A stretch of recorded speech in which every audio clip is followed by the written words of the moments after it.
A day in my life as a mother of two and content creator na kasalukuyang nakatira sa probinsya ng Maguindanao sa bayan ng Barira.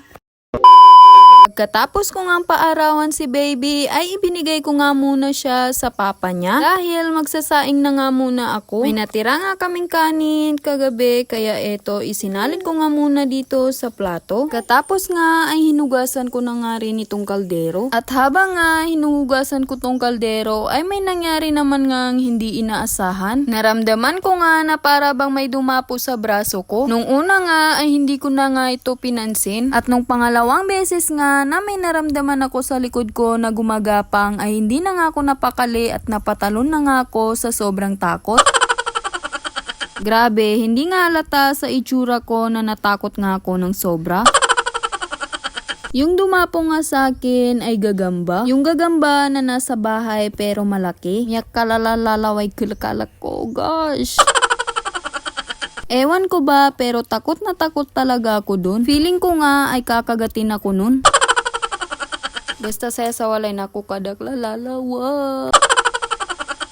Kapag talaga nakakakita ko noon ay naninindig talaga ang mga balahibo ko. Fast forward mga mi, nung nalagyan ko na nga ng bigas yung kaldero at nahugasan ko na nga rin yung bigas ay heto naman nga at nagpabaga na nga rin ako dito ng apoy. Kapag nga nagpapabaga kami ng apoy ay gumagamit kami dito ng gasolina. Mas madali at mas mabilis ngang magpabaga ng apoy kapag gasolina ang gamit kesa nga sa cellophane o plastic. Katapos ko ngang magsaing ay kinuha ko na nga rin ulit si baby para naman nga padidiin. Habang nga dumidede siya ay nakatulog na nga rin ito kaya naman nilagay ko na nga rin siya sa kanyang duyan. Pagkatapos ko nga patulugin si baby ay pinuntahan ko naman nga itong asawa ko. Dinatnan ko nga ito na nagbabalat ng dabong. Hindi na nga muna siya sumama dun sa mga kapatid niya na mag-harvest ng lansones. Kaya naman naisipan na nga lang niya na maghanap ng gugulayin para nga raw may maulam sila. Ganito talaga ang kagandahan kapag nasa bukid ka. Maghanap ka nga lang sa paligid-ligid at may makukuha ka na ngang gulay. Pero syempre, hindi nga pwedeng tatamad-tamad ka dito.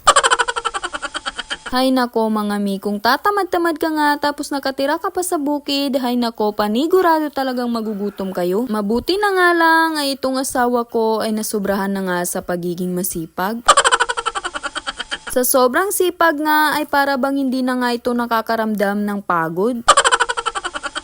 Kung ano-ano na nga lang din kasi ang pinaggagawa nito. Kaya naman wala talagang araw na hindi ito nagiging busy. Yung nakuha niya ngang dabong ay dito nga lang niya nakuha sa may harap ng bahay namin. 2 piraso nga lang yung nakuha niya dahil ito nga lang daw yung natira. May mga iilan din kasi na pumupunta nga doon para manguha nga ng dabong. Fast forward mga mi, nung nabalatan na nga niya ito at nahugasan na nga rin ay heto naman nga at paghihiwain na nga din niya ito ng maninipis. Halos siya na nga lahat yung trumabaho nito. O diba, sana all may masipag na asawa tapos gwapo pa, chiris. Habang nga naghihiwa siya dyan, ay inintindi ko na nga rin itong mga lamas nang may maambag naman tayo. Pagkatapos ko nga maghiwa ng mga lamas ay lumabas na nga muna ako. At heto na nga yung kanilang na-harvest na lansones. Kabakan nga ang variety niyan. At heto nga yung bunsong kapatid ng asawa ko. Nangunguha pa nga din siya ng lansones.